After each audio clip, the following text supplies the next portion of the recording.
everybody, welcome back to our live action here. We're at Court 1. It's Emily back with you. Thanks for hanging out with me while I took my break, and got Dan Hewen with me as well. So I know that the Hewen brothers together put the comedy duo, so I'm sure that I'm going to be met with boos and hisses after that. But Stacey Hewen's on court this time, so you're just going to have to make do with me.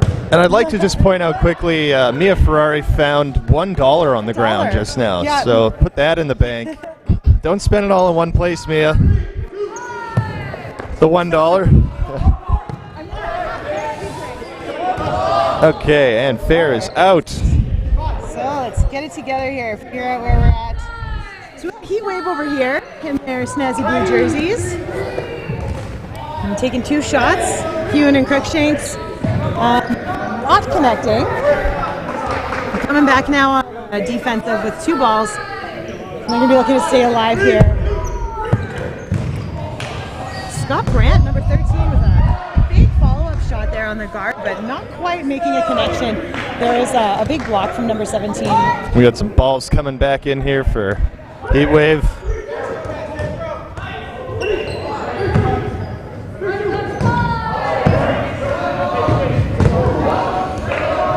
Yeah, just a lot of back and forth here. Not a lot of action. We're still down to 5 on each side. Oh, Saracen's out. So it's looking like they're not full. They're lost. They're down AJ Smith, but they've got 4 on. This is another bring your own uniform team. Oh, and my brother just got hit in the knee. Yeah. On 72 in there.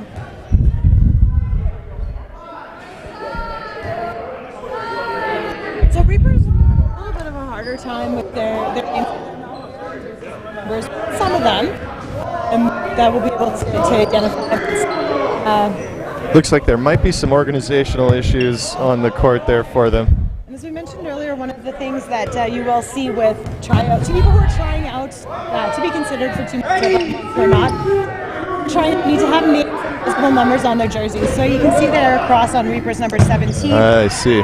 Aaron Jones, he's got his number, and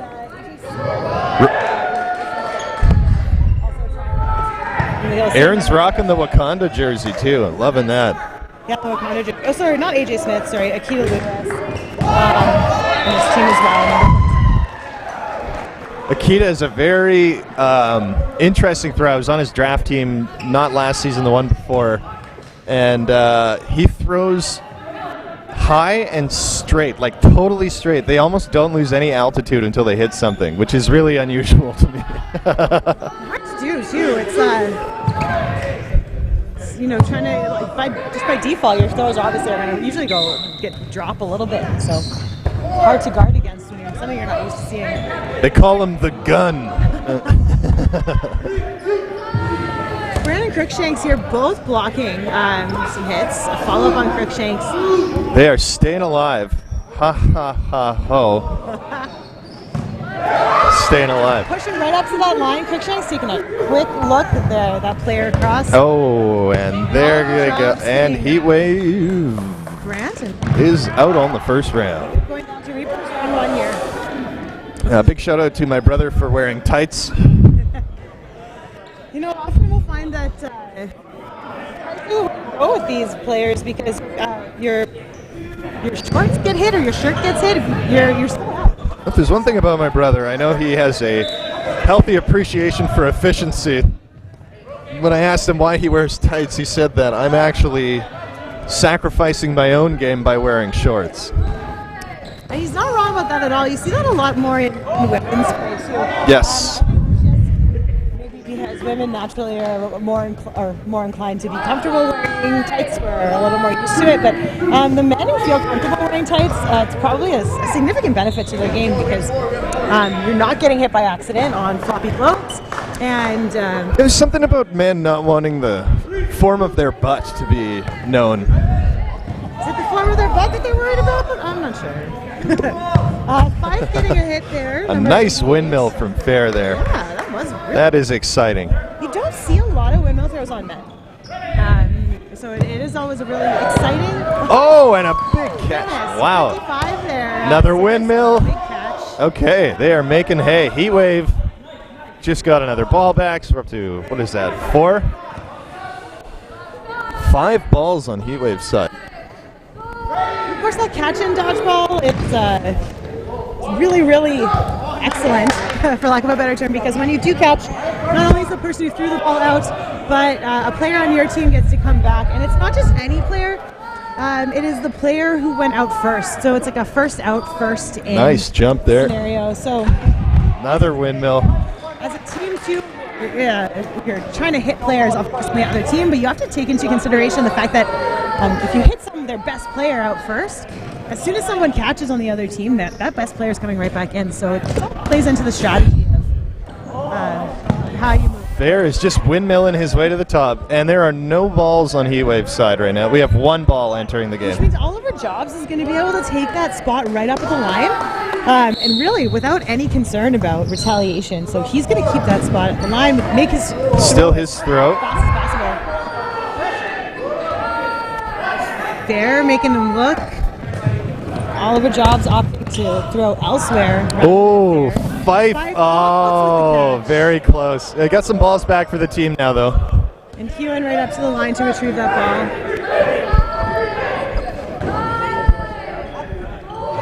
Okay. Oliver Jobs looking to stay alive here. He draws 2 balls. The Steve Jobs of dodgeball. I don't actually know that. His name is already Jobs. He's almost wearing a turtleneck, though. Actually, if he came out in a turtleneck and jeans, That's like spitting image. could be a new trend in dodgeball. Oliver Jobs making that Once very again, tall down body, to 1 very ball small on at the Heatwave. line. Oh, Heatwave is struggling. This was their game to lose, and it could come down to that if these 2 last. Crookshanks and Fair Players. there. Fair Looking has to- been responsible for the deaths of many players on the other team so far. Oliver Jobs has 4 balls. Well, Heatwave only got even though there's on his side, the burden is on him to make the throw. Jobs is a fantastic dodgeball player. Fantastic dodgeball player. He's one of these guys who can throw with very little wind-up, but very hard and accurate. He's got long arms that he uses definitely to his advantage in terms of getting the speed and power behind that ball. And he can clear the entire floor with his stride in like 2 or 3 steps. He's also a very athletic guy. So when you combine hard throwing with the ability to jump around a lot, like jump dodging is fantastic in my opinion. He almost kind of fakes you out too as you're about to throw at him. Like he might go left, he might go right, and then he jumps and or ducks, whatever his plan is. But that's what makes him so hard to hit in these last moments. I mean, it was down to him versus 4 or 5 players just a minute ago. And it can get really frustrating when you're 4 or 5 players or 5 or 6 players. Oh. There he goes, picks off another one. Crookshanks. Now it's just down to Fair. Staying alive against Oliver Jobs. Jobs may have brought Reaper back. I'm bringing Reaper back. Fair Here we leaving go. himself open. And Oliver Jobs that taking him will out. do it. One thing that's really, really hard to learn as a player is the control to not leave yourself unarmed. So to not throw that last ball away. And you can see there what Fair did. He got right up to the line. He took that shot on Oliver Jobs, who then committed to his dodge. And Fair thought that he would take that next follow-up shot and really take him out. And it's really hard to not do that. But you really don't want to leave yourself unprotected. Well, Fair is still fairly new to fairly the new. dodgeball scene. And I'm assuming he comes from a baseball background. I think that's the only explanation for the way he throws. Yeah. However, I think managing sort of his I don't know what the word I'm looking for is here. He tends to throw sometimes when I think he should hang on to a ball. Ball control. Yes, yeah. He Ball had 2 control. balls and released both of them right in the face of Jobs, and that's really not a good spot to put yourself in. Brant taking a hit there. So a couple questions on the live chat that I'll get to. What's the time limit for holding balls? So there's no individual time limit for holding onto a ball. However, the team that has the burden, so the offensive burden, has 10 seconds to make a play. So hear the ref counting down. You'll see her hand out, often with the count available, so how many seconds they have left. And while it's, of course, on the burden on the offensive team to make the play, if the defensive team makes a play and a ball crosses the center line, then that resets the clock as well. So just a play needs to be made in that 10 seconds. Looking for a catch and finding it on Reapers. And bringing that down, Stacey Hewen looking to see if it was a catch, and it was not. It was not a catch, but he is okay. Oh, and a sneaky shot from around a player from Jobs. Hewen looking to stay alive here. Unfortunately, you cannot catch your opponent's ball, and there we go. And Stace is out. Ball retrievers, yes, the ball retrievers are volunteers. Often people who either play with the team or practice with the team on a regular basis. Surprisingly, ball retrievers can make a huge difference in the efficacy of your team. If you have someone who's getting the ball slowly or getting it to the wrong player, it can really mess you up. Also, too, a lot of these people are going to be playing next weekend, and I imagine the people playing now will be shagging for them next weekend as well. So that's right. Yeah, lots of it's a give and a take. Lots of the ball retrievers out there, also known as shaggers. The ball retrievers you can see are some of the female players who you'll see on the court next weekend. So look for next weekend's games where you have the female players out there. You'll see the male ball retrievers. Whoa! Fair with a big dodge. That was huge. That was lucky because taking that one in the head would just, not have been fun. Centimeters from Fair's head. Luckily, he's got that short hair. And Heatwave loses one more player, down to 4, down to 3. This just goes to prove you don't need a jersey to do well. So 4-3, the Reapers have the player advantage here, but we'll see the ball advantage on Heatwave, which means that the offensive burden's with them. Taking nice that hit from Hewen. Shot. Yeah, Hewen connects. We got a other side, so now we see a return. So if you're wondering why or how that advantage play works in terms of who has the burden, the team with more balls has the offensive burden, or the team with more players. It's nice to see just even a little more ball control from Heatwave. It seems to have thrown one at a time now. So looking at a play here, Crookshanks calling that, and 2 balls going. Jay Smith getting out of the way. Oh, Hewen takes a risk for a cross, makes a big dodge. Luckily, he's still going. Fair looking for a block there, and he got it. Almost blocked it into his foot, but luckily he did not. If he had blocked it into his foot, he would have been out. So. Oh, wasn't even looking. That was a nice windmill. Just a nice windmill. Now, if I ever tried to throw a windmill like that, my shoulder would come out of the socket, because that is the exact motion that pulls my arm out. Absolutely. I mean, you're doing that same repetitive motion over and over again. It can, woo! It was a fair, looked like a hit, but we're unsure. Oh, it sounds like it was ground. So live balls in dodgeball, what constitutes a hit, what's not? So a ball's live unless it hits the ground or goes out of bounds. So that means a ball hitting a player is still live. So if a ball were to hit a player here, Crookshank is taking a seat on the bench. Yeah, he's out. So for example, if Crookshank were to have taken a hit there, it would have bounced off his foot or off of his ball and into his teammate. That teammate would also be out. So the ball is still live. That said, if a ball hits you, the ball is again still live until it hits the ground or it goes out of bounds. So you can still throw or go for a catch until that ball actually hits the ground or goes out of bounds, which is something that a lot of players don't take advantage of and really can make a big difference. Sound kind of like Wario as he threw there. Getting right up to the line, making sure that AJ Smith is a little worried about his throw. And the ref calling Smith out. Yeah, ref calling Smith out on her shoulder hit. So he's off the... Okay, so Smith is off After a bit of an argument with the referee, it definitely hit the inside of his body, though. He was just too in the zone to notice. I don't think it's been, I don't think he was trying to argue a hit. I think he was just wondering if he was hit. Sometimes it's loud and it's, you got adrenaline going. They're not very hard balls. They're those nice little light foam balls. Little gator skins.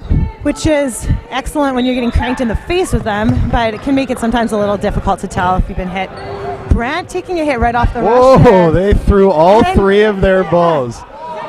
Reapers players That looking at was each other saying, what was very that? short-sighted. Okay, this could be a rough return for them. So this should give Might see some catching. Heatwave a chance to really make a big play. Oh, they did not, though, unfortunately. There is only one ref in the round robin games. If you stick around, Oh. are we calling that a catch? Okay, ref is not calling that a catch, which means the initial player is out. And the Heatwave player is safe. So one ref only, yes, as in response to a chat question in the round robin play. But if you stick with us till the playoffs, you'll see 2 refs and then 2 line refs as well. So a ref and a assistant ref, and then people watching the lines at the back and sides of the court for players stepping out. Stefan Trudeau was just slithering around on the ground there. No relation to our Prime Minister. So what happens if you catch it at 6v6 was another question that came through. So your catch is good, the player who threw it is out, but you don't have anybody that can come in. Yeah, I could have sworn that guy got hit there, but he didn't go out. We did have a block here. The guy in the black Nike shirt had a hit on his knee that made an audible sound, and then he just threw his ball back instead, and he's still on the court. Interesting. We do have, there is to some extent like a player code of conduct that is expected with dodgeball. Because it's such a fast-paced game and because it's impossible to look everywhere at once, if you get hit, you should go out. You should Yeah, you absolutely take your own should. hits. And There is a pervasive attitude in some players, though, where they will only go out if the ref calls it, and that is something that needs to be fixed. And interestingly enough, Hewen taking a hit to the foot there. Interestingly enough, if you look at the requirements and what high-level teams are looking for, Team Canada and other national teams, one of the things that they're looking for is sportsmanship and fair play. So if you're a player who's well known to be a cheater, to stay on when your hits, not call yourself off, you may get far in your local league. You might be able to stay on the court a little bit longer, but the chances of you ever playing at a higher national or international level are a lot less likely. Yeah, absolutely. A good sportsman is hard to find sometimes, and I think professional teams really appreciate it. So looking at a 4v3 here, advantage to Reapers. But we've got 4 balls on Heatwave, so they're going to be making a play here. Coming right to almost the end of the clock count. And then retreating back. Reaper's not really aggressively pushing them back from the line, but Heatwave just not wanting to take any chances there, I think.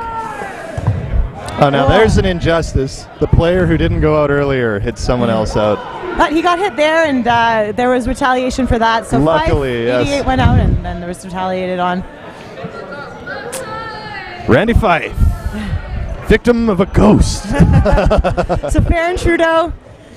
Fair with that windmill, looking to make a connection here in the middle, but unable to do so. And Heatwave calling their own player out. As I said earlier, line is lava in dodgeball. So Fair's back of his heel touched the ball. And with all that talking about good sportsmanship, Heatwave did notice that Fair's foot touched the line and called their own player out to make sure that everything's going well. And what a difference in sports. I'm sorry, I just like to give people a hard time. Oh, and a big catch. Trudeau is out. Okay, 1 minute left. 1 minute, 10 seconds left in this. So, again, points for and against will count in this round robin play about where you end up seeded for playoffs. So Heatwave's going to look to close out this point as fast as they can so that they have an end score of 4-2 rather than an end score of 4-1. If there is no winner, you have to win fully. So in some tournaments, it'll be whoever has the most players left on court at the end of the point will be the winner. That's not the case here. If there's any player left on either side, that's an incomplete point, and the score will end as is. There's no friendly fire in dodgeball. That's a great question. You can't hit your own player. If you throw the ball and it doesn't go across the court, that middle line, then it's not technically in play. So the ball has to go, leave your hand and go across the midline. There is a rule, however, that states that you do have to at least make an effort to put the ball into play. So you can't throw the ball it's like high and over and just like waste it, you have to put it into play. Another nice windmill from Fair. Oh, they are dropping like flies on Heatwave. Reapers weren't quite able to close it out, but neither was Heatwave. So we've got a final of 4-1 in what I imagine will be one of the more fast-paced kind of back and forth exchange games that we'll see in this round robin play. Well, I think that's it for me for a bit. So everybody say goodbye to Dan. He'll be back again a little later, and I'll take a moment here for a break, and we'll be back with some more Court 1 action for you in a few minutes.